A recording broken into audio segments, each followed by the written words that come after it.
Guys இன்னைக்கு பார்த்தீங்கன்னா normal நாசிலிமா Sambhal இருக்குது நம்மக்கிட்ட. அது மட்டும் இல்லை கோழி சம்பால் இருக்குது. இங்கே பாருங்க நல்லா சூப்பாக செவன்னு இருக்குது, பெரிய பெரிய இறைச்சி கோழி சம்பால். அதுக்கப்புறம் நம்மக்கிட்ட கிராங் ரெண்டாங்க இருக்குது. ஓகேவா, கிராங் ரெண்டாங்க இங்கே பாருங்க, கிராங் ரெண்டாங்க இருக்குது. அப்புறம் ஊடா சம்பால் இருக்கு. ஊடா பாருங்க, பெரிய பெரிய ஊடா. ஓகே, பெரிய பெரிய ஊடா இருக்குது. அதுக்கப்புறம் பார்த்தீங்கன்னா நம்மக்கிட்ட காடை முட்டை சம்பால் இருக்குது. ஓகே, காடை முட்டை சம்பால் இருக்குது.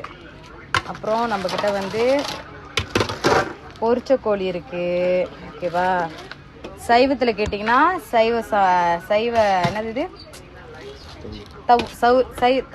சைவ தவு சம்பால் இருக்குது. அப்புறம் நம்மக்கிட்ட கோலி சோடா இருக்குது. இன்றைக்கி வந்து பபல்லாம் இல்லை, ஸோ கோலி சோடா இருக்குது. ஸோ லாலா எட்ட உள்ளவங்க லாலா மூஃபில் நீங்கள் ஆர்டர் பண்ணிக்கலாம். ஓகேவா, வந்தவங்க